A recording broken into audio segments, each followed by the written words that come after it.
Yes, this is my coat. Coleman is here to take care of you. He is your servant. May I take it? Get out of here, man. On the ninth floor. Billy Ray Valentine? Yes. Move it. You made bail. Move it. Not yet. Almost. 220, take him. 209. Trading Places from 1983 is a sharp social satire packed with outrageous 80s humor.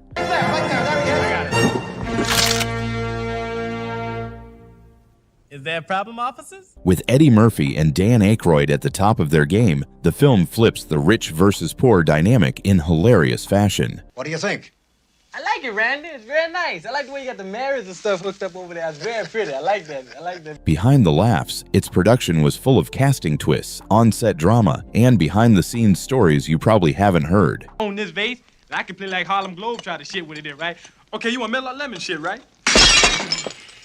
Here are 20 weird facts you didn't know about Trading Places. Number 1. The idea was inspired by a tennis game. Sometimes inspiration strikes in the most unlikely places, like a tennis court. Screenwriter Timothy Harris recalled to Insider in 2013 that the seed for Trading Places came from his regular tennis matches with two brothers who were both doctors. The problem? They were constantly bickering, and their rivalry spilled over into every conversation and every game. Harris found their non-stop competition so amusing and irritating that he began to imagine a story centered on siblings locked in a high-stakes argument. He pitched the concept to his writing partner, Herschel Weingrod, framing it around the classic nature versus nurture debate. That simple idea of brothers using real people to settle a philosophical bet would eventually become the backbone of Trading Places, setting the stage for one of the sharpest comedies of the 80s. Number 2. The screenwriters hung out with drunk traders for research. To capture the chaotic, cutthroat world of commodities trading, screenwriters Timothy Harris and Herschel Weingrod knew they had to see it up close, and preferably after hours. They spent time on the floor of the New York Commodities Exchange, watching the frenzied action and listening to the traders' rapid-fire banter. But the real education came later, when they joined these same traders for drinks after the closing bell. Over rounds of booze, the traders loosened up and shared wild, unfiltered stories from the job about high-stakes wins, crushing losses, and the questionable ethics that sometimes came into play. You see, Mortimer, William has already made us a profit of $15,000. The screenwriters soaked it all in, using these drunken confessions and colorful personalities as inspiration for the film's trading scenes. It gave Trading Places an authenticity that made the finance world feel both hilariously absurd and disturbingly real. Number 3. It was originally a vehicle for Richard Pryor and Gene Wilder. Before Eddie Murphy and Dan Aykroyd were cast, Trading Places was envisioned as a project for another iconic comedy duo, Richard Pryor and Gene Wilder. At the time, Pryor and Wilder had already found success together in films like Silver Streak and Stir Crazy, and the movie was even given the working title Black and White. Director John Landis was on board, but plans came to an abrupt halt when Pryor suffered severe burns in a highly publicized accident, something Landis bluntly described as Pryor having unfortunately set himself on fire. With Pryor unable to perform, the project was put on hold, eventually being reworked for a new cast, paving the way for Murphy and Aykroyd to create their own legendary on-screen pairing. Number 4. Landis didn't know who Eddie Murphy was. When Trading Places was being cast, Eddie Murphy was still a fresh face in Hollywood. His breakout film, 48 Hours from 1982, hadn't even been released yet. Though early test screenings had scored so well that Paramount was convinced he was on the verge of stardom. Director John Landis remembered the moment the studio pitched Murphy for the role of Billy Ray Valentine. They said, "What do you think about Eddie Murphy playing the Billy Ray Valentine part?" Landis recalled. His response, "Who's Eddie Murphy?" It was a fair question at the time. Murphy was best known only to fans of Saturday Night Live. Still, Paramount's instincts proved right, and Murphy's charisma and quick wit would become one of the movie's defining strengths, launching him into the Hollywood A-list almost overnight.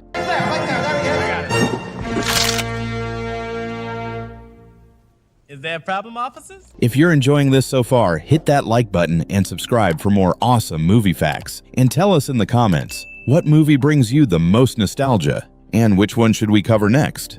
Number 5. Landis also thought Don Ameche was dead. casting Mortimer Duke came with an unexpected twist. Initially, Ray Milland, best known for Dial M for Murder, was hired for the role. However, Milland failed the insurance physical required for production. Director John Landis then suggested veteran actor Don Ameche, only to be told that Ameche hadn't appeared in a film in 13 years and couldn't be located. The horrible question was asked, did he die? Landis later recalled, fortunately, Ameche was very much alive, just long absent from Hollywood. When finally tracked down, Ameche was hesitant to return, unless he received the same pay Milland had been promised. I don't seem to recall any Clarence Beaks working for the firm, Mr. Duke. It was before you joined us, Valentine. The deal was made, and Ameche's career was reignited. Just 2 years later, he starred in Cocoon, 1985, and won the Academy Award for Best Supporting Actor, proving that his so-called Hollywood retirement was far from permanent. Number 6. The co-stars weren't familiar with each other's work. Despite the on-screen chemistry between the old guard and the new stars of Trading Places, the cast members came from very different eras of Hollywood, and it showed. Ralph Bellamy and Don Ameche, both veterans of classic cinema, cheerfully admitted they had no idea who Eddie Murphy or Dan Aykroyd were before filming began. Likewise, Murphy and Aykroyd were unfamiliar with the long, celebrated careers of Bellamy and Ameche. Rather than causing tension, the mutual lack of awareness seemed to break the ice, creating a level playing field on set. I have some work to finish in my office, Mr. Duke. It's Christmas Eve, and William wants to keep working, Mortimer. It was a collision of generations that ended up working perfectly for the story's clash of worlds between the Dukes and their unsuspecting victims. Number 7. Jaime Lee Curtis was a hard sell to the studio. Casting the role of Ophelia wasn't easy for John Landis. The part eventually went to Jaime Lee Curtis, but convincing the studio wasn't simple. At the time, Curtis was widely recognized as a scream queen. Help me get my rucksack down for the Swedish meatballs. Having built her career on horror films like Halloween, 1978, The Fog, 1980, Prom Night, 1980, and Terror Train, 1980. Landis recalled, "What really got me in trouble was Jaime Lee Curtis, because up to that point she had only done horror pictures." The studio had doubts she could pull off the role of a savvy, street-smart prostitute. Curtis proved them wrong, bringing charm, wit, and warmth to the character. Landis joked that she somehow made the hooker with a heart of gold archetype feel almost believable, helping turn Ophelia into one of the film's most memorable characters. Number 8. G. Gordon Liddy almost agreed to play Clarence Beaks. Clarence Beaks, the shady security consultant at the center of the Duke's insider trading scheme, was ultimately played by Paul Gleason, but the role almost went to a far more controversial figure. Former FBI agent and Watergate conspirator G. Gordon Liddy was approached to play Beaks, and, according to John Landis, he was surprisingly open to the idea. In the end, it didn't happen, possibly due to concerns about hiring someone with such a notorious reputation, or perhaps because Gleason simply fit the part better. While Liddy's casting would have added an extra layer of real-life infamy to the role, Gleason's performance gave Beaks just the right mix of intimidation and sleaze. Number 9. Curtis stayed in Marlene Dietrich's Park Avenue apartment during filming. While shooting Trading Places in New York, Jaime Lee Curtis had a rather glamorous home base. We have no idea what it was like, and I would love to trade places with her and go back and see what it was really like. At the time, she was engaged to production designer J. Michael Riva, who happened to be the grandson of legendary Hollywood star Marlene Dietrich. This connection gave Curtis access to Dietrich's luxurious apartment at 993 Park Avenue. Staying in such a historic and elegant space added an unexpected touch of old Hollywood to her time on the film. It was a fitting contrast to her on-screen role as Ophelia, living a far less glamorous life in the movie's Philadelphia setting. Number 10. There were plenty of unexpected cameos. Trading Places is packed with blink and you'll miss them appearances from a surprising mix of celebrities. Music legend Bo Diddley pops up as a pawnbroker, adding a dose of rock and roll cool to the film. Jim Belushi hides under the fur as the man in the gorilla costume, while comedy duo Al Franken and Tom Davis play hapless baggage handlers. Frank Oz, best known as the voice of Yoda and Miss Piggy, appears as a no-nonsense police officer. Even Jaime Lee Curtis's sister Kelly Curtis joins the fun as Muffy.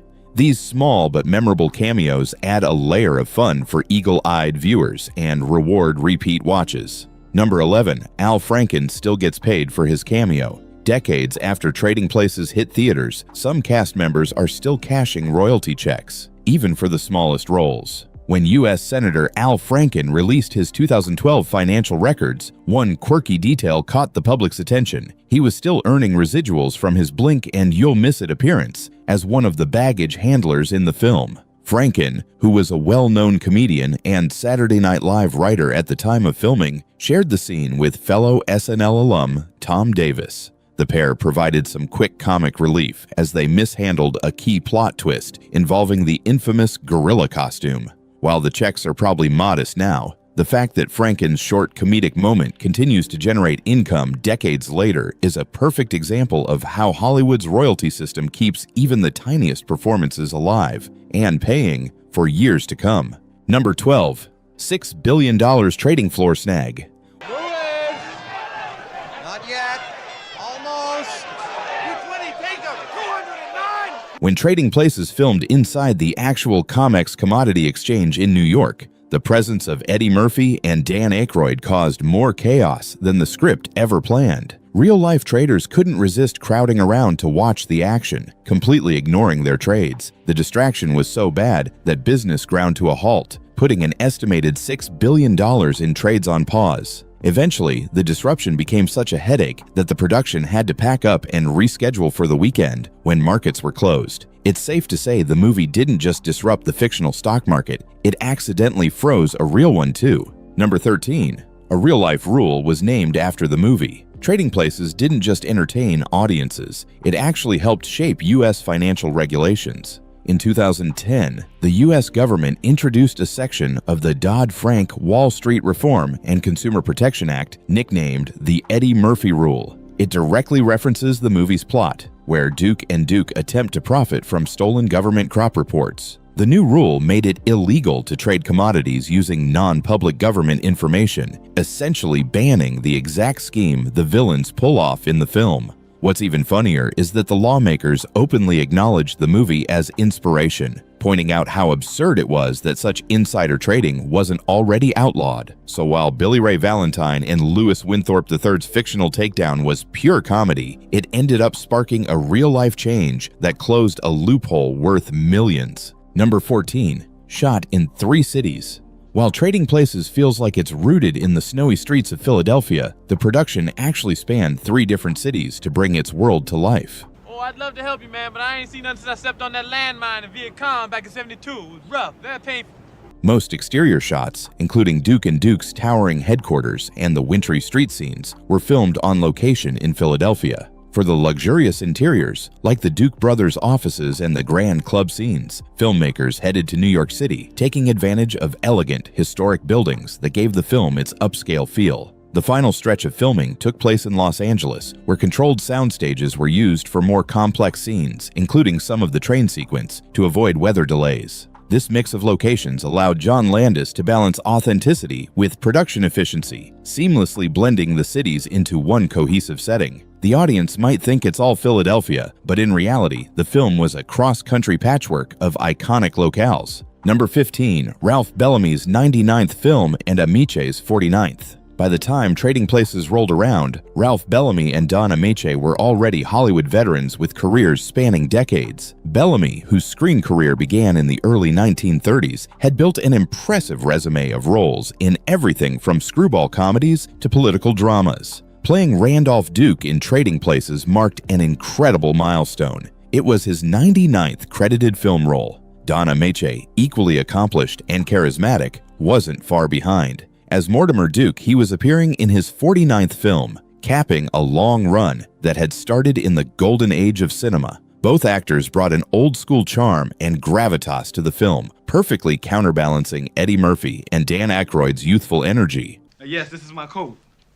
Coleman is here to take care of you. He is your servant. May I take it? Get out of here, man.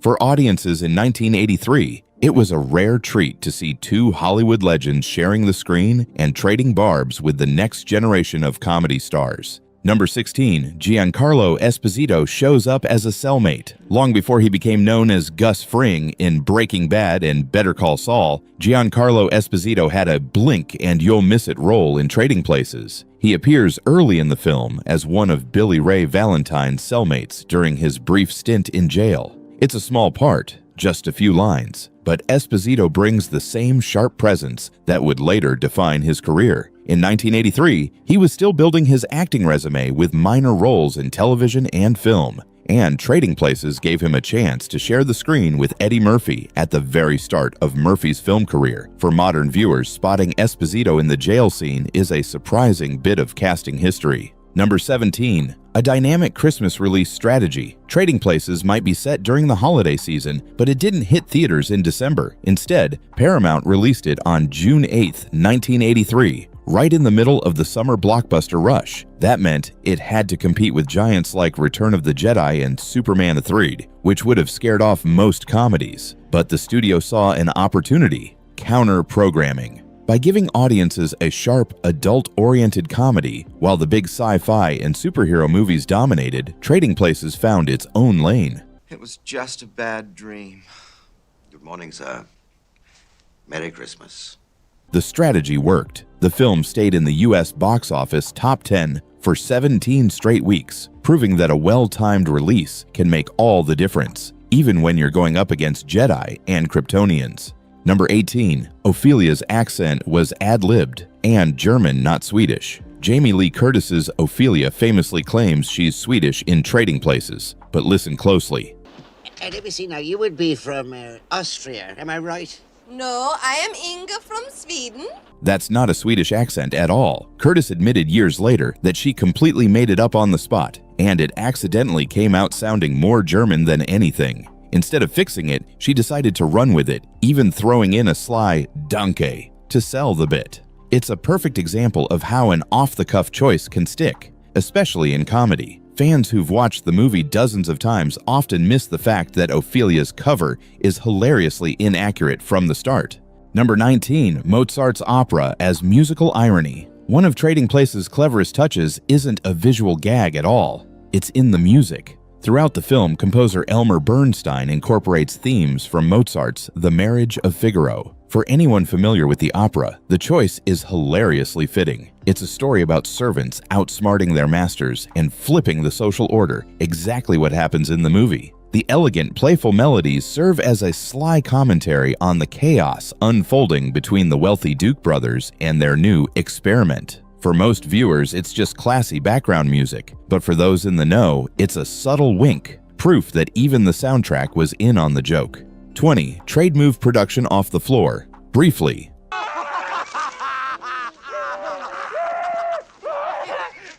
Happy New Year! The climactic trading scene in Trading Places was filmed on the real trading floor of the New York Commodities Exchange, COMEX. At the time, this was almost unheard of, as outside productions were rarely allowed to interrupt live market activity. For the shoot, the exchange agreed to halt trading for just a few minutes at a time so cameras could roll. This arrangement created a hectic atmosphere, with crew members racing to reset equipment between bursts of real trading. Traders not involved in the movie stood nearby, watching the chaos with amusement. However, the interruptions didn't last long. After only a short period, the production was told they'd need to move elsewhere to avoid disrupting the market further. The team recreated parts of the floor on a soundstage to finish the sequence. It's a small detail, but it means some of the film's most exciting shots are actually a mix of authentic trading floor footage and cleverly staged replicas. And that's a wrap on the wild world behind Trading Places.